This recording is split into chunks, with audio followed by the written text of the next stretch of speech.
Hi எல்லாருக்கும் வணக்கம். இன்றைக்கி இந்த வீடியோவில் வெயிட் லாஸ்க்கு ரொம்பவும் ஹெல்ப் பண்ணக்கூடிய லன்ச் ரெசிபீஸ் தான் பார்க்க போகிறோம். பருப்பு கீரை பண்ணுறதுக்கு ஒரு பேனில் 1 ஸ்பூன் எண்ணெய் சேர்த்துட்டு 1/4 ஸ்பூன் கடுகு, 1/2 ஸ்பூன் ஜீரகம், சின்ன வெங்காயம் ஒரு 10 போல் சேர்த்துக்கோங்க. 2 பூண்டு பல்லை நல்லா ஃபைனாக சாப் பண்ணி இதில் சேர்த்துக்கோங்க. இந்த பூண்டும் வெங்காயமும் நல்லா வறுபடணும்.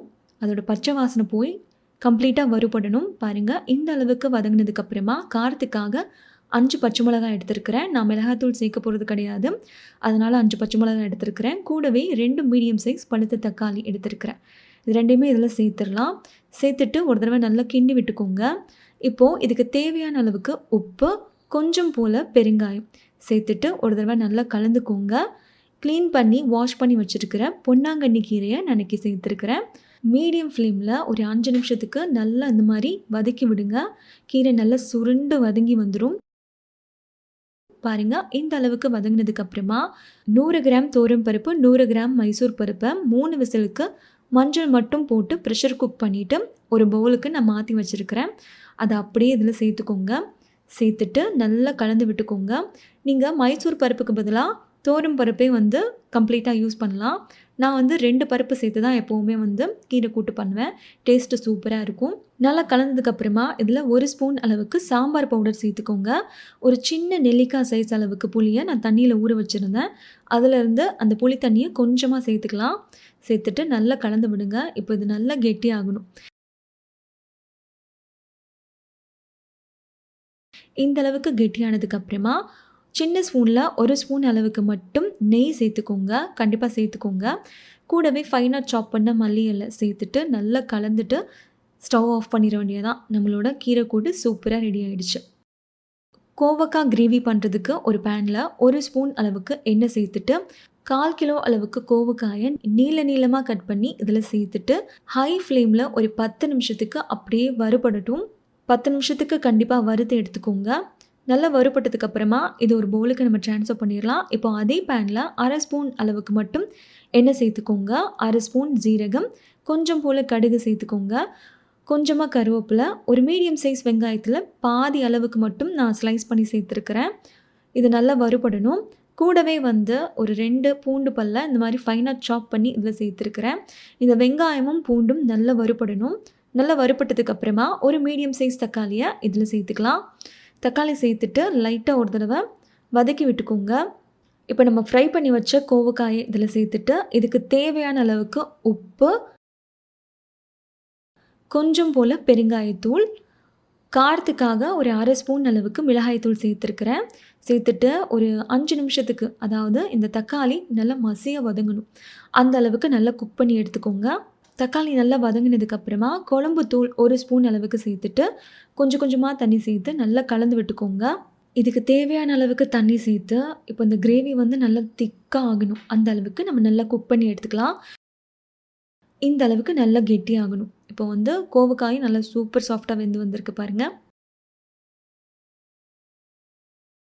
இப்போ இந்த ஸ்டேஜில் ஒரு கையளவுக்கு மல்லி இலையை நல்லா ஃபைனாக சாப் பண்ணி இதில் சேர்த்துக்கோங்க. சேர்த்துட்டு ஒரு தடவை நல்லா மிக்ஸ் பண்ணிவிட்டு ஸ்டவ் ஆஃப் பண்ணிட வேண்டியதான். கேரட்டும் பட்டாணியும் பொரியல் பண்ணுறதுக்கு ஒரு பேனில் 1 ஸ்பூன் எண்ணெய், 1/4 ஸ்பூன் கடுகு, 1 ஸ்பூன் கடலைப்பருப்பு, 1/2 ஸ்பூன் ஜீரகம், 1 ஸ்பூன் உளுந்தம்பருப்பு, 2 வரமிளகா, கொஞ்சமாக கருவேப்பிலை சேர்த்துக்கோங்க. நல்லா ரோஸ்ட் ஆனதுக்கப்புறமா ஒரு 200 கிராம் அளவுக்கு கேரட்டை இந்த மாதிரி குட்டி குட்டியாக கட் பண்ணி வச்சுருக்கிறேன். 50 கிராம் அளவுக்கு ஃப்ரெஷ் பட்டாணி சேர்த்துருக்கிறேன். ஃப்ரெஷ் பட்டாணி இல்லை அப்படின்னா ஓவர் நைட் பட்டாணி ஊற வச்சுட்டு 2 விசிலுக்கு குக் பண்ணிவிட்டு அதுக்கப்புறமா சேர்த்துக்கோங்க. கூடவே இதுக்கு தேவையான அளவுக்கு உப்பு, கொஞ்சம் போல் பெருங்காயம் சேர்த்து மீடியம் ஃப்ளேமில் ஒரு 15 நிமிஷத்துக்கு குக் பண்ணிங்கன்னா நல்லா இந்த அளவுக்கு சூப்பராக வெந்துடும். தண்ணி எதுவுமே சேர்க்க வேணாம். மீடியம் ஃப்ளேமில் கரெக்டாக 10லேருந்து 15 நிமிஷம் தான் ஆகும். நல்லா சூப்பராக வெந்துடும் பாருங்கள். நல்லாவே வெந்து வந்திருக்கு. கடைசியாக கொஞ்சமாக மல்லி இலையை நல்லா ஃபைனாக சாப் பண்ணி சேர்த்துட்டு நல்லா மிக்ஸ் பண்ணிவிட்டு ஸ்டவ் ஆஃப் பண்ணிட வேண்டியதான். லன்ச் பிளேட் ரெடி பண்ணிடலாமா? ஃபஸ்ட்டு எப்போவுமே நீங்கள் லன்ச் சாப்பிட்றப்போ ஒரு 2 டேபிள் ஸ்பூன் அளவுக்கு தயிர் ஒரு கப்பில் எப்போவுமே எடுத்து வச்சுருங்க. அதே மாதிரி 4 ஸ்லைஸ் குக்கும்பர், 4 ஸ்லைஸ் கேரட், பருப்பு ரசம் ரெடி பண்ணியிருந்தேன். அது நான் ஷூட் பண்ணலை. ஒரு கப்பில் 3/4 கப் அளவுக்கு சாதம் எடுத்துருக்கிறேன். அதாவது 100 கிராமுக்கும் கம்மியாக சாதம் எடுத்துருக்கிறேன். நம்ம ரெடி பண்ண பருப்பு கீரை ரொம்பவும் ஹெல்த்தியான லன்ச் பிளேட். இதுவே உங்கள் வயிறு ஃபுல் ஆகிடும். பட்டாணியும் பன்னீரும் வச்சு ஒரு கிரேவி எப்படி பண்ணுறதுன்னு பார்க்கலாமா? 2 மீடியம் சைஸ் வெங்காயம் எடுத்துருக்கிறேன், 2 தக்காளி, 5 வரமிளகாய் எடுத்துருக்கிறேன். காரத்துக்கு நம்ம மிளகாய்த்தூள் சேர்க்க போகிறது கிடையாது, அதனால் நான் 5 வரமிளகாய் எடுத்துருக்கிறேன். 4 பல் பூண்டு, 1 இன்ச் அளவுக்கு இஞ்சி எடுத்துருக்கேன். இதை வந்து நம்ம இப்போ ரஃப்பாக சாப் பண்ணி எடுத்துக்கலாம். இப்போ நம்ம அதை வேக வைக்க போகிறோம், அதனால் ரஃப்பாக சாப் பண்ணால் போதும். 1 கிளாஸ் அளவுக்கு நான் தண்ணி சேர்த்துருக்கிறேன். இந்த கிளாஸில் 1 கிளாஸ். நம்ம கட் பண்ணி வச்ச எல்லாத்தையுமே இதில் சேர்த்துடலாம். ஒரு 4லேருந்து 5 போல் முந்திரி பருப்பு சேர்த்து இது நல்லா வேக விட்டுக்கோங்க. ஒரு 10 நிமிஷத்துக்கு நல்லா வேகணும். பாருங்கள், அந்த தண்ணியெல்லாம் நல்லா வத்திருச்சு. அந்தளவுக்கு நல்லா வெந்ததுக்கப்புறமா அதை அப்படியே தூக்கி மிக்ஸி ஜாருக்கு ட்ரான்ஸ்ஃபர் பண்ணிடுங்க. அந்த தண்ணியோடு சேர்த்து ட்ரான்ஸ்ஃபர் பண்ணிக்கோங்க. இது நல்லா ஆறுனதுக்கப்புறமா நம்ம இதை ஃபைன் பேஸ்ட்டாக அரைச்சி எடுத்துகிட்டு வந்துடலாம். இப்போ அதே பேனில் 1 டேபிள் ஸ்பூன் அளவுக்கு மட்டும் எண்ணெய் சேர்த்துக்கோங்க. 1/2 ஸ்பூன் ஜீரகம், 1/2 ஸ்பூன் சோம்பு. இந்த மாதிரி நல்லா பொரிஞ்சதுக்கப்புறமா 2 பச்சை மிளகாய், கொஞ்சமாக கருவேப்பிலை, ஒரு 10 போல் புதினா இலை, கொத்தமல்லியோட தண்டு இருக்கு இல்லையா, அந்த ஸ்டெம், இலை கிடையாது, ஸ்டெம் மட்டும் எடுத்துருக்கிறேன். அது நல்லா இந்த மாதிரி சாட்டே பண்ணிவிட்டு இப்போ நம்ம அரைச்ச அந்த பேஸ்ட்டு, வெங்காயம் தக்காளி பேஸ்ட் இருக்கு இல்லையா, அதை சேர்த்துட்டு கொஞ்சம் போல் தண்ணி சேர்த்துக்கோங்க. 1/4 ஸ்பூன் மஞ்சள் தூள், 2 ஸ்பூன் கொத்தமல்லி தூள், கரம் மசாலா 1/2 ஸ்பூன், உப்பு இதுக்கு தேவையான அளவு சேர்த்துட்டு நல்லா மிக்ஸ் பண்ணி விட்டுக்கோங்க. ஒரு 100 கிராம் பச்சை பட்டாணியை நான் வேக வச்சுருக்கிறேன். அதை தண்ணியோடு நான் அப்படியே சேர்த்துக்கிறேன். ஒரு 150 கிராம் அளவுக்கு பன்னீர் நான் இந்த மாதிரி சின்ன சின்னதாக கட் பண்ணி எடுத்துருக்கிறேன். அதையுமே இதில் சேர்த்துட்டு இப்போ வந்து லோ ஃப்ளேமில் இந்த மாதிரி நல்லா கொதி வரணும். அந்த அளவுக்கு நம்ம குக் பண்ணதுக்கப்புறமா ஒரு 50 ml காய்ச்சி ஆற வச்ச பால் சேர்த்துக்கோங்க. நல்லா க்ரீமியாக ரிச்சாக டேஸ்ட்டாக சூப்பராக இருக்கும். கண்டிப்பாக ட்ரை பண்ணுங்கள். உங்களுக்கு அந்த பால் வேணான்னா நீங்கள் ஸ்கிப் பண்ணிடலாம். நம்ம வீட்டில் யூஸ் பண்ணுற பால் தான், ஹெவி க்ரீம் எல்லாம் கிடையாது. பால் சேர்த்துட்டு ஒரு 10 நிமிஷம் போல் லோ ஃப்ளேமில் விட்டு குக் பண்ணிட்டிங்கன்னா இந்த மாதிரி நல்லா கெட்டியாக வந்துடும். எண்ணெய் எதுவுமே சேர்க்காமல் சப்பாத்தி ரெடி பண்ணிக்கோங்க. நல்லா அந்த 2 சப்பாத்தி கூட இந்த கிரேவி வச்சு சாப்பிட்றதுக்கு அவ்வளோ அருமையாக இருக்கும். கண்டிப்பாக ட்ரை பண்ணி பாருங்கள். இந்த மாதிரி ஹெல்தி லன்ச் பிளேட் ரெசிபீஸ் வேணும் அப்படின்னா மறக்காமல் சேனலை சப்ஸ்கிரைப் பண்ணிக்கோங்க. அப்போ தான் நான் போகிற எல்லா ஹெல்தி ரெசிபீஸும் நோட்டிஃபிகேஷன்லாம் உங்களுக்கு வரும். இப்போ இந்த ரெசிபீஸ் எல்லாம் எப்படி பண்ணுறதுன்னு பார்க்கலாமா? ஃபஸ்ட்டு வந்து நான் சேப்பங்கிழங்கு வச்சு ஒரு குழம்பு தான் பண்ண போகிறேன். ஸோ அதுக்காக வந்து சேப்பங்கிழங்கு நல்லா இந்த மாதிரி நிறைய மண் இருக்கும் இல்லையா, மண்ணெல்லாம் போகிற அளவுக்கு நல்லா வாஷ் பண்ணிவிட்டு ஒரு குக்கரில் தண்ணி சேர்த்து எடுத்துகிட்டு வந்திருக்கிறேன். இப்போ அதை நம்ம லிட் போட்டு க்ளோஸ் பண்ணி கரெக்டாக 2 விசிலுக்கு மட்டும் ப்ரெஷர் குக் பண்ணி எடுத்துக்கலாம்.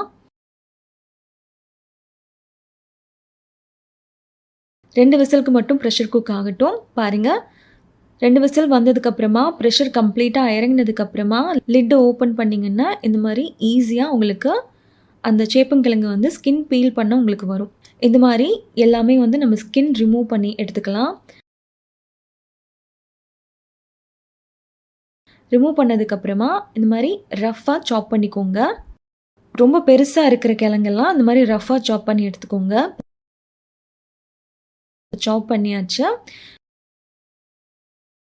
இப்போ ஒரு பேனில் 1 டேபிள் ஸ்பூன் அளவுக்கு எண்ணெய் சேர்த்துட்டு கொஞ்சம் போல் ஜீரகம், கொஞ்சம் போல் கடுகு சேர்த்துட்டு இந்த அளவுக்கு லைட்டாக பொரிஞ்சு வந்ததுக்கப்புறமா 2 பச்சை மிளகா, 1 வரமிளகா, கொஞ்சமாக கருவேப்பிலை, ஒரு 5-6 சின்ன வெங்காயம் சேர்த்துருக்கிறேன். உங்களுக்கு வெங்காயம் பிடிக்கும் அப்படின்னா நீங்கள் ஜாஸ்தியாக சேர்த்துக்கோங்க. நான் கம்மியாக தான் சேர்த்துப்பேன். கூடவே 2-3 பூண்டு பல்லை வந்து இந்த மாதிரி ரொம்ப பொடியாக கட் பண்ணி எடுத்துருக்கிறேன். அதையுமே சேர்த்து அந்த வெங்காயமும் பூண்டும் நல்லா இந்த அளவுக்கு கலர் மாறுற அளவுக்கு நம்ம குக் பண்ணதுக்கப்புறமா பாயில் பண்ணி சாப் பண்ணி வச்சுருக்கிறேன் அந்த சேப்பங்கிழங்கு இருக்கு இல்லையா, அதை இதில் சேர்த்துட்டு ஒரு 2 to 3 மினிட்ஸ்க்கு மட்டும் இந்த மாதிரி நல்லா ஃப்ரை பண்ணி விட்டுக்கோங்க. அதுக்கப்புறமா நம்ம தக்காளி சேர்த்துக்கலாம். நான் இன்றைக்கி வந்து 3 மீடியம் சைஸ் தக்காளி எடுத்துருக்கிறேன். நீங்கள் புளி சேர்ப்பீங்க அப்படின்னா தக்காளியோட அளவை கம்மி பண்ணிக்கோங்க. நான் வந்து புளி சேர்க்கலை, அதனால் நான் 3 மீடியம் சைஸ் தக்காளி எடுத்துருக்கிறேன்.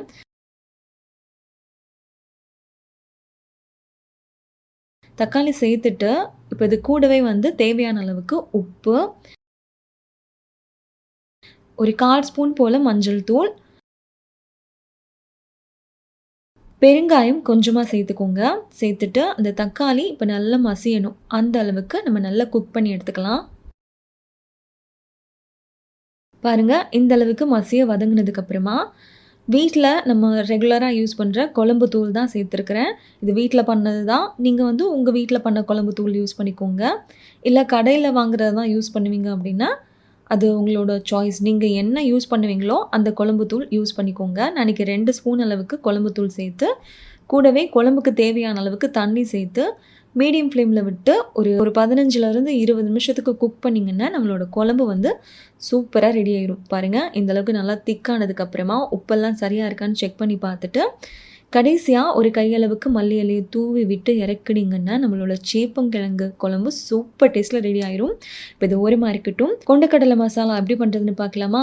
7 மணி நேரத்துக்கு ஊற வச்ச கொண்டைக்கடலைய குக்கரில் சேர்த்துட்டு, கூடவே கொண்டைக்கடலை முங்குற அளவுக்கு தண்ணி சேர்த்துக்கோங்க. இதுக்கு தேவையான அளவுக்கு உப்பு சேர்த்துட்டு, கரெக்டாக 8 விசிலுக்கு ப்ரெஷர் குக் பண்ணிங்கன்னா, நம்மளோட கொண்டைக்கடலை சூப்பர் சாஃப்டாக வெந்துடும். இப்போ தாளிக்கிறதுக்காக அதே குக்கரில் 1/2 ஸ்பூன் எண்ணெய் விட்டு, கொஞ்சம் போல் கடுகு, 1/2 ஸ்பூன் கடலைப்பருப்பு, 1/2 ஸ்பூன் உளுந்தம்பருப்பு, பச்சை கடலை இருக்கு இல்லையா, அது ஒரு 2 ஸ்பூன் அளவுக்கு சேர்த்துருக்கிறேன். ஒரு வரமிளகா.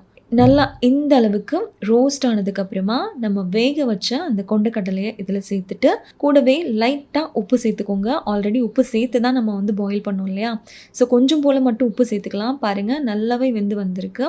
இதுக்கு தேவையான அளவுக்கு பெருங்காயம், சிக்கன் 65 மசாலா இருக்கு இல்லையா, அது ஒரு ஸ்பூன் போல் நான் சேர்த்துக்கிட்டேன். ரொம்ப டேஸ்ட்டாக இருக்கும். கூடவே கொஞ்சமாக கருவேப்பிலை, ஃபைனாக சாப் பண்ண மல்லி இலை எல்லாத்தையுமே சேர்த்துட்டு ஹை ஃப்ளேமில் ஒரு 2 நிமிஷத்துக்கு நல்லா குக் பண்ணிங்கன்னா, நம்மளோட கொண்டைக்கடலை மசாலா சூப்பர் டேஸ்ட்டில் ரெடி ஆயிரும். இந்த சிக்கன் மசாலா மஸ்ட்டுங்க. அதோட ஃப்ளேவரே பயங்கரமாக இருக்கும். நீங்கள் உங்கள் வீட்டில் என்ன சிக்கன் 65 மசாலா யூஸ் பண்ணாலும் சரி, அது ஒரு ஸ்பூன் மட்டும் சேர்த்துக்கோங்க. இல்லை உங்களுக்கு சிக்கன் மசாலா வேணும் அப்படின்னா, வெறும் மிளகாத்தூளை உங்கள் காரத்துக்கு ஏற்ற மாதிரி சேர்த்து நல்லா இந்த மாதிரி 2 நிமிஷத்துக்கு சாட்டே பண்ணி இறக்குனீங்கன்னா சூப்பர் டேஸ்ட்டில் இருக்கும். இப்போ இதுவும் ரெடி ஆகிடுச்சு, ஓரமாக இருக்கட்டும். இப்போது முட்டைக்கோஸ் பொரியல் பண்ணுறதுக்கு முட்டைக்கோஸை இந்த மாதிரி நீளமாக ஸ்லைஸ் பண்ணிவிட்டு, அதுக்கப்புறமா இந்த மாதிரி ரஃப்பாக சாப் பண்ணி எடுத்துக்கோங்க. இதை ஒரு பிளேட்டுக்கு ஓரமாக வச்சிடலாம். இப்போ ஒரு பேனில் 1 ஸ்பூன் எண்ணெய், கடுகு 1/4 ஸ்பூன், உளுந்தம்பருப்பு 1/2 ஸ்பூன், கொஞ்சமாக கருவேப்பிலை, 2 வரமிளகா சேர்த்துக்கலாம். காரத்துக்கு ஏற்ற மாதிரி சேர்த்துக்கோங்க. இது கொஞ்சம் மைல்டாக தான் இருக்கும். நல்லா இந்த மாதிரி சாட்டே பண்ணதுக்கப்புறமா 2 டேபிள் ஸ்பூன் பாசிப்பருப்பு சேர்த்துக்கலாம். இப்போ இந்த பாசிப்பருப்பு வந்து லைட்டாக கலர் சேஞ்ச் ஆகணும். அந்தளவுக்கு நம்ம ஃப்ரை பண்ணதுக்கப்புறமா நம்ம ஆல்ரெடி சாப் பண்ணி வச்சுருக்கிற முட்டைக்கோஸை சேர்த்துட்டு, கூடவே ஃப்ரெஷ் பச்சை பட்டாணி நான் அன்றைக்கி சேர்த்துருக்கிறேன். உங்ககிட்ட ஃப்ரெஷ் பச்சை பட்டாணி இல்லை அப்படின்னா 7-8 மணி நேரம் நல்லா ஊறின பச்சை பட்டாணியாக ஒரு விசிலுக்கு மட்டும் ப்ரெஷர் குக் பண்ணிவிட்டு அதுக்கப்புறமா அதில் சேர்த்துக்கோங்க. டேஸ்ட்டு சூப்பராக இருக்கும்.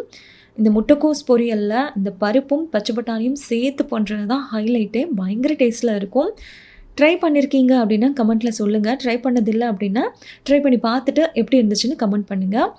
கூடவே இதுக்கு தேவையான அளவுக்கு உப்பு, கொஞ்சம் போல் பெருங்காயம் சேர்த்துட்டு நல்லா இந்த மாதிரி சாட்டே பண்ணதுக்கப்புறமா இதுக்கு தேவையான அளவுக்கு தண்ணி சேர்த்து மீடியம் ஃப்ளேமில் நல்லா நம்ம வந்து குக் பண்ண போகிறோம். சேர்த்து அந்த பாசிப்பருப்பும் முட்டைக்கோஸும் நல்லா வேகணும். பாருங்கள், இந்த அளவுக்கு நல்லா தண்ணியெல்லாம் நல்லா எவாப்ரேட் ஆனதுக்கப்புறமா கடைசியாக ஒரு கையளவுக்கு ஃபைனாக சாப் பண்ண மல்லி இலையை சேர்த்துக்கோங்க. உப்பெல்லாம் சரியாக இருக்கா அப்படின்னு செக் பண்ணி பார்த்துக்கோங்க. அவ்வளோதாங்க, நம்மளோட அருமையான முட்டைக்கோஸ் பொரியல் சூப்பர் டேஸ்ட்டில் ரெடி ஆகிடுச்சு. முட்டைக்கோஸ் வந்து நீங்கள் எவ்வளோ சாப்பிட்டாலும் வெயிட்டே போடாது. அதில் நிறைய ஃபைபர் இருக்குது. நம்ம சேர்த்த அந்த பச்சை பட்டாணி அப்புறம் அந்த பருப்பில் வந்து நல்ல ப்ரோட்டீன் இருக்குது. பெஸ்ட்டான ஒரு சைட் டிஷ் தான் இது. இப்போ இது ஓரமாக இருக்கட்டும். இப்போது அதே பேனில் வந்து 1/2 ஸ்பூன் அளவுக்கு மட்டும் எண்ணெய் சேர்த்துட்டு, கொஞ்சம் போல் கடுகு, ஒரு 1/4 ஸ்பூன் ஜீரகம், ஒரு வரமிளகா, அதுக்கப்புறம் கொஞ்சமாக கருவேப்பிலை சேர்த்து நல்லா இந்த மாதிரி சாட்டே பண்ணிவிட்டு, நான் இன்றைக்கி வந்து இளநீ இருக்கு இல்லையா, ஒரு 2 இளநீ உடைச்சோம். அந்த 2 இளநியில் வந்து இந்த மாதிரி தேங்காய் வந்து கொஞ்சம் எலசாக இருந்துச்சு. ஸோ எலசான தேங்காய் வந்து அப்படியே சாப்பிட்றதுக்கும் நல்லாயிருக்கும். பட் இந்த மாதிரி கொஞ்சம் லைட்டாக வந்து தாளித்து சாப்பிட்றதுக்கு பயங்கர டேஸ்ட்டில் இருக்கும்.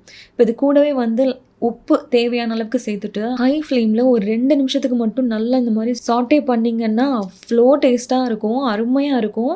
ஸோ கண்டிப்பாக ட்ரை பண்ணி பாருங்கள். சாதத்துக்கு தண்ணி கொதிச்சிட்ருக்கு. இந்த மாதிரி நல்லா கொதி வந்ததுக்கப்புறமா வந்து சாதம் குக் பண்ண ரெடி பண்ணிடலாம். நான் இன்றைக்கி வந்து ஒயிட் ரைஸில் தான் செஞ்சுருக்கிறேன். உங்களுக்கு வந்து மில்லட்ல இல்லைன்னா வந்து இந்த கருப்பு கவுனி அரிசி, மாப்பிள சம்பா அரிசியில சாதம் எப்படி பண்ணுறது அப்படிங்கிற ரெசிபி வேணும் அப்படின்னா, இந்த வீடியோக்கு கீழே கமெண்ட்டில சொல்லுங்க. நான் வந்து நெக்ஸ்ட் வீடியோவில் நான் வந்து அப்லோட் பண்ணுறேன். இப்போ நம்ம வந்து லஞ்ச் பிளேட் ரெடி பண்ணிடலாமா? எப்போவுமே வந்து உங்கள் பிளேட்டில் அந்த கேரட்டும், குக்கும்பரும் கண்டிப்பா அந்த ஓரத்தில 5, 5 பீஸ் வச்சுக்கோங்க. அதுக்கப்புறம் 1 கப் தயிர் இருக்கணும். ஒரு 2 டேபிள் ஸ்பூன் அளவுக்கு நான் தயிர் எடுத்திருக்கிறேன். அப்புறம் நம்ம ரெடி பண்ணி வச்ச எல்லா சைட் டிஷ்ஷையுமே இதில் வச்சுட்டு, ஒரு சின்ன கப்பில் 1 கப் அளவுக்கு நான் சாதம் எடுத்திருக்கிறேன். அந்த பிளேட்டில் வச்சிடலாம். கூடவே நம்ம ரெடி பண்ணி வச்ச அந்த சேப்பங்கிழங்கு குழம்பு இருக்கு இல்லையா? அதையுமே வச்சிடலாம். நான் இன்னைக்கு ரசம் பண்ணல. குழம்பு ப்ளஸ் அந்த தயிரோட அப்படியே முடிச்சிட்டேன். ரொம்ப ஹெல்தியான ஒரு லஞ்ச் பிளேட் ரெசிபி தான்.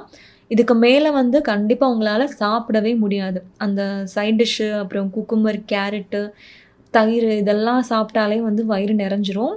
இதெல்லாம் சாப்பிட்டு சைட் டிஷ் மாதிரி அப்பப்போ வந்து இந்த சாதம் வந்து கொஞ்சம் கொஞ்சமாக எடுத்து சாப்பிட்டுக்கோங்க. உங்கள் வயிறு கண்டிப்பாக ஃபில்லாக இருக்கும். பச்சை பயிறு கிரேவி எப்படி பண்ணுறதுன்னு பார்க்கலாமா? ஸ்டவ் ஆன் பண்ணிவிட்டு ஒரு குக்கரை வச்சு 1 கிளாஸ் அளவுக்கு பச்சை பயிறு எடுத்துருக்கிறேன். லோ ஃப்ளேமில் விட்டு அந்த பச்சை பயிறு நல்ல ஸ்மெல் வரும், அந்த அரோமா வரும், அதோட கலருமே வந்து லைட்டாக மாறும். அந்த அளவுக்கு நம்ம நல்லா ரோஸ்ட் பண்ணிக்கணும். பாருங்கள், லைட்டாக கலர் சேஞ்ச் ஆகிருக்கு. அதோட அரோமாவும் நல்லா வர ஆரம்பிச்சிருச்சு. இப்போ நம்ம வந்து ஸ்டவ் ஆஃப் பண்ணிவிட்டு இப்போ தான் நம்ம வாஷ் பண்ணணும். ஸோ இப்போ நல்லா ஒரு 2-3 டைம் வாஷ் பண்ணிவிட்டு இது வேகிறதுக்கு தேவையான அளவுக்கு தண்ணி சேர்த்து எடுத்துகிட்டு வந்திருக்கிறேன். இப்போ இது வந்து 3 விசிலுக்கு குக் ஆகட்டும். அதுக்குள்ளே நமக்கு தேவையான பொருள் எல்லாம் பார்த்துடலாம். இதுக்கு நான் இன்றைக்கி 3 மீடியம் சைஸ் தக்காளி, ஒரே ஒரு வெங்காயம் எடுத்துருக்கிறேன். நல்லா கட் பண்ணி எடுத்துக்கலாம் எல்லாத்தையுமே. நம்ம வந்து அப்படியே போட்டு வதக்க போகிறது கிடையாது. ஏன்னா அப்படி பண்ணால் அப்படியே எடுத்து போட்டுருவாங்க. ஸோ நான் யூஸ்வலாக வந்து அரைச்சி தான் போடுவேன். நம்ம கட் பண்ண வெங்காயம், அந்த 3 தக்காளி, கூடவே 1 இன்ச் அளவுக்கு இஞ்சி, 4 பல் பூண்டு சேர்த்துட்டு தண்ணி தேவைப்பட்டால் சேர்த்து நல்லா ஃபைன் பேஸ்ட்டாக அரைச்சி எடுத்துக்கோங்க. இப்போ ஒரு பேனில் 2 ஸ்பூன் எண்ணெய், 1/2 ஸ்பூன் சோம்பு சேர்த்துக்கோங்க. சோம்பு சேர்த்துட்டு நல்லா அந்த சோம்போட ஸ்மெல் வரணும், அந்த அளவுக்கு நல்லா சாட்டே பண்ணிவிட்டு ஒரு 2 பச்சை மிளகா, 1 வரமிளகா, கொஞ்சமாக கருவேப்பிலை சேர்த்துட்டு நல்லா சாட்டே பண்ணிக்கோங்க. நம்ம அரைச்சி வச்ச அந்த வெங்காயம் தக்காளி பேஸ்ட் இருக்கு இல்லையா, அதை இதில் சேர்த்துட்டு மிக்சியை லைட்டாக கொஞ்சம் கழுவி அந்த தண்ணியுமே இதில் சேர்த்துடலாம். இப்போ இது நல்லா வந்து பச்சை வாசனை போகணும், நல்லா கம்ப்ளீட்டாக போகணும். போனதுக்கப்புறமா தான் நம்ம மற்ற இன்க்ரீடியன்ட்ஸ் எல்லாம் சேர்க்கணும். இப்போ வந்து இதுக்கு தேவையான அளவுக்கு உப்பு, காரத்துக்கு ஏற்ற மாதிரி மிளகாய்த்தூள் சேர்த்துக்கோங்க. நான் 1 ஸ்பூன் சேர்த்துருக்கிறேன். மல்லித்தூள் 2 ஸ்பூன் சேர்த்துக்கோங்க. மஞ்சள் தூள் 1/4 ஸ்பூன் சேர்த்துக்கோங்க. பெருங்காயம் லைட்டாக சேர்த்துக்கோங்க. இப்போ இது எல்லாத்தையும் ஒரு தடவை நல்லா வதக்கிட்டு இப்போ வந்து எண்ணெய் லைட்டாக பிரிஞ்சு வரணும், இந்த மசாலாவோட பச்சை வாசனை போகணும். அந்த அளவுக்கு நம்ம நல்லா குக் பண்ணணும். பாருங்கள், இந்த அளவுக்கு நல்லா குக் ஆனதுக்கப்புறமா நம்ம 3 விசிலுக்கு ப்ரெஷர் குக் பண்ணோம் இல்லையா, அந்த பச்சை பயிறு எந்த அளவுக்கு வெந்திருக்குன்னு பாருங்கள். நல்லா இந்த அளவுக்கு சூப்பராக வந்திருக்கு. நான் கரெக்டாக 3 விசிலுக்கு தான் விட்டேன். எனக்கு இந்த அளவுக்கு நல்லா வெந்து வந்திருக்கு. இப்போ இதுக்கு தேவையான அளவுக்கு லைட்டாக தண்ணி சேர்த்துக்கலாம். நான் வந்து இந்த கிரேவியை கொஞ்சம் திக்காக தான் பண்ண போகிறேன். அதனால் கொஞ்சம் போல் தண்ணி சேர்த்துட்டு ஒரு 10 நிமிஷத்துக்கு லோ ஃப்ளேமில் விட்டு நீங்கள் குக் பண்ணிங்கன்னா நல்லா இந்த மாதிரி கிரேவி திக்காக வந்துடும். கடைசியாக ஒரு கையளவுக்கு மல்லி இலையை இது மேலே தூவிட்டு ஒரு 1/2 ஸ்பூன் போல் நெய் கட்டாயமாக சேர்த்துக்கோங்க. அது அந்த கிரேவியோட ஃப்ளேவரை இன்னுமே என்ஹான்ஸ் பண்ணி உங்களுக்கு கொடுக்கும். ஸோ ரொம்ப டேஸ்ட்டாக இருக்கும். கண்டிப்பாக ஸ்கிப் பண்ணாமல் சேர்த்துக்கோங்க. இது வந்து நீங்கள் சப்பாத்தி கூடவும் தோசை கூடவும் சாப்பிட்றதுக்கு அவ்வளோ டேஸ்ட்டாக இருக்கும். மிஸ் பண்ணாமல் ட்ரை பண்ணுங்கள். அவியல் பண்ணுறதுக்கு ஃபஸ்ட்டு ஒரு பேனில் வெஜிடபிள்ஸ் எல்லாம் சேர்த்துடலாம். நான் இன்றைக்கி வந்து ஒரு கேரட், 10 போல் பீன்ஸ், ஒரு வாழைக்காய், கொஞ்சம் போல் சேனைக்கிழங்கு சேர்த்துருக்கிறேன். இந்த 4 சேர்த்து நம்ம இன்றைக்கி அவியல் பண்ண போகிறோம். இந்த வெஜிடபிள்ஸ் வேகிறதுக்கு தேவையான அளவு தண்ணி சேர்த்துட்டு கொஞ்சம் போல் உப்பு, 1/4 ஸ்பூன் மஞ்சள் தூள் சேர்த்துட்டு ஹை ஃப்ளேமில் ஒரு 10 நிமிஷத்துக்கு குக் பண்ணால் வெஜிடபிள்ஸ் எல்லாம் சூப்பராக வெந்துடும். நம்ம ஒரு தேங்காய் பேஸ்ட் ரெடி பண்ணிடலாம். அதுக்கு சின்ன தேங்காயில் 1/2 மூடி தேங்காய் மட்டும் எடுத்துருக்கிறேன். காரத்துக்காக 3 பச்சை மிளகாய், 1 ஸ்பூன் அளவுக்கு ஜீரகம். உங்களுக்கு வெங்காயத்தோட ஃப்ளேவர் பிடிக்கும் அப்படின்னா இதில் ஒரு 4-5 சின்ன வெங்காயம் கூட சேர்த்துக்கோங்க. நான் சேர்க்கலை. தண்ணி எதுவுமே சேர்க்காம ஃபஸ்ட்டு இதை கொரன்னு அரைச்சி எடுத்துகிட்டு வந்துடுங்க. அரைச்சதுக்கப்புறமா இப்போ கொஞ்சம் போல் தண்ணி சேர்த்து பல்ஸ் மோடில், ஃபைனாக அரைச்சிடாதீங்க, பல்ஸ் மோடில் அரைச்சி எடுத்துகிட்டு வந்துடுங்க. பாருங்கள், கொரன்னு தான் இருக்கணும். இப்போ வந்து நம்மளோட வெஜிடபிள்ஸ் வந்து சூப்பராக வெந்துருச்சு. நம்ம அரைச்ச தேங்காய் பேஸ்ட்டை இதில் சேர்த்துடலாம். கொஞ்சம் போல் கருவேப்பிலை சேர்த்துக்கோங்க. இது வீட்டில் பண்ண தயிர் தான். ஒரு 100 கிராம் அளவுக்கு தயிர் சேர்த்துக்கோங்க. ஒரு கையளவுக்கு மல்லி இலையை நல்லா ஃபைனாக சாப் பண்ணிவிட்டு இதில் சேர்த்துக்கோங்க. 1 ஸ்பூன் தேங்காய் எண்ணெய். தேங்காய் எண்ணெய் தான் இந்த ரெசிபிக்கு ரொம்ப சூப்பராக இருக்கும். மிஸ் பண்ணாமல் ட்ரை பண்ணுங்கள். எல்லாத்தையும் சேர்த்துட்டு ஸ்டவ் ஆஃப் பண்ணிவிட்டு இதை கலந்து அப்படியே ஒரு பவுலுக்கு ட்ரான்ஸ்ஃபர் பண்ண வேண்டியதான். சூப்பரான அவியல் ரெடி ஆகிடுச்சு. மஷ்ரூம் பெப்பர் ஃப்ரை பண்ணுறதுக்கு ஒரு பேனில் 1/2 ஸ்பூன் போல் எண்ணெய் சேர்த்துக்கோங்க. நான் இன்றைக்கி 100 கிராம் மஷ்ரூமை நல்லா வாஷ் பண்ணிவிட்டு இந்த மாதிரி ஸ்லைஸ் பண்ணி எடுத்துகிட்டு வந்திருக்கிறேன். மஷ்ரூமை இதில் சேர்த்துட்டு இதுக்கு தேவையான அளவுக்கு உப்பு, 1/2 ஸ்பூன் மிளகுத்தூள், காஷ்மீரி மிளகாய்த்தூள் 1/4 ஸ்பூன் சேர்த்துக்கோங்க.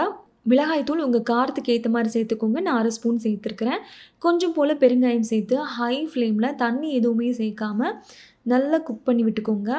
இப்போ கொஞ்சமாக கருவேப்பிலை சேர்த்துட்டு நல்ல மீடியம் ஃப்ளேம்லேயும் ஹை ஃப்ளேம்லேயும் மாற்றி குக் பண்ணிக்கோங்க. மஷ்ரூம்லேருந்து தண்ணி வெளியே நல்லா வற்றினதுக்கப்புறமா கடைசியாக கொஞ்சம் போல் மல்லி இலையை தூவி அப்படியே கலந்து இறக்கிற வேண்டியதான். இதை ஒரு பவுலுக்கு நம்ம ட்ரான்ஸ்ஃபர் பண்ணிடலாம்.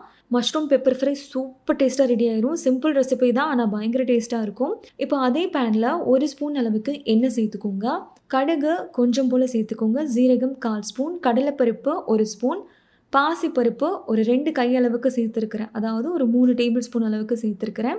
கொஞ்சம் போல் கருவேப்பிலை, 2 வரமிளகாய் சேர்த்துட்டு நல்லா ரோஸ்ட்டாக வறுத்துக்கோங்க. நல்லா வறுப்பட்டதுக்கு அப்புறமா 150 கிராம் புடலங்காய், 100 கிராம் அளவுக்கு பச்சை பட்டாணி, ஃப்ரெஷ் பட்டாணி சேர்த்துருக்கிறேன். சேர்த்துட்டு இதுக்கு தேவையான அளவுக்கு உப்பு, கொஞ்சம் போல் பெருங்காயம் சேர்த்து ஒரு 5 நிமிஷத்துக்கு ஹை ஃப்ளேமில் விட்டு நல்லா இந்த மாதிரி கலந்து விட்டுக்கோங்க. ஒரு 5 நிமிஷத்துக்கு அப்படியே குக் ஆகட்டும். 5 நிமிஷத்துக்கு அப்புறமா இது வேகிறதுக்கு தேவையான அளவு தண்ணி சேர்த்து நல்லா குக் பண்ணி விட்டுக்கோங்க. பாருங்கள், தண்ணியெல்லாம் நல்லா வற்றி வந்திருக்கு. வெஜிடபிள்ஸும் நல்லா குக் ஆகிடுச்சு. இப்போது கடைசியாக கொஞ்சமாக மல்லி இலை தூவி ஒரு தடவை நல்லா மிக்ஸ் பண்ணிவிட்டு அப்படியே இறக்கிற வேண்டியதான். நம்மளோட புடலங்காய் பச்சை பட்டாணி பொரியலும் ரெடி ஆகிடுச்சு. இப்போ சேனைக்கிழங்கு 65 பண்ணுறதுக்கு ஒரு பேனில் கொஞ்சமாக தண்ணி சேர்த்துருக்கிறேன். கூடவே 1 ஸ்பூன் போல் உப்பு, 1/2 ஸ்பூன் மஞ்சள் தூள், சேனைக்கிழங்கு நல்லா தின் ஸ்லைஸாக கட் பண்ணி எடுத்துகிட்டு வந்திருக்கிறேன். நல்லா வாஷ் பண்ணினதுக்கப்புறமா இதில் சேர்த்துக்கோங்க. இது ஒரு கொதி வந்தால் போதும். ஒரு கொதி வந்ததுக்கப்புறமா ஸ்டவ் ஆஃப் பண்ணிவிட்டு ஃபில்ட்ரு பண்ணி ஒரு பாத்திரத்தில் நான் மாற்றி வச்சுருக்கிறேன். பாருங்கள், கரெக்டாக ஒரே ஒரு கொதி வந்ததுக்கப்புறமா ஆஃப் பண்ணிடுங்க. இந்த மாதிரி லைட்டாக வெந்தால் போதும், ரொம்ப வேக விட்டுறாதீங்க. இப்போது இதில் கடையில் வாங்கின சிக்கன் மசாலா தான் சேர்த்துருக்கிறேன். கொஞ்சம் போல் உப்பு சேர்த்துட்டு நல்லா மிக்ஸ் பண்ணி விட்டுக்கோங்க. இது என் பையனோட ஃபேவரட். எங்கள் வீட்டில் எல்லாருக்குமே இது பிடிக்கும். இப்போ கொஞ்சமாக தண்ணி தெளித்து நல்லா பிசைஞ்சு விட்டுக்கோங்க. அந்த மசாலா அந்த சேனைக்கிழங்குல ஃபுல்லாக கோட் ஆகணும். அந்த அளவுக்கு நல்லா மிக்ஸ் பண்ணி விட்டுக்கோங்க. ஒரு 1/2 மணி நேரத்துக்கு நல்லா ஊறினதுக்கப்புறமா ஒரு ஃப்ரையிங் பேனில் 1 டேபிள் ஸ்பூன் அளவுக்கு எண்ணெய் சேர்த்து ஷாலோ ஃப்ரை பண்ணி எடுத்துக்க போகிறோம். மீடியம் ஃப்ளேம்லேயும் ஹை ஃப்ளேம்லேயும் மாற்றி வச்சு 2 பக்கமும் நல்லா திருப்பி போட்டு குக் பண்ணி எடுத்துக்கோங்க. டீப் ஃப்ரை பண்ணாதீங்க. இந்த மாதிரி 1 ஸ்பூன் இல்லைன்னா 1.5 ஸ்பூன் எண்ணெயில் ஷாலோ ஃப்ரை பண்ணி சாப்பிடுங்க. ரொம்ப டேஸ்ட்டாக இருக்கும். பாருங்கள், ரெடி ஆகிடுச்சு. இதையும் ஒரு பவுலுக்கு நம்ம மாற்றிடலாம்.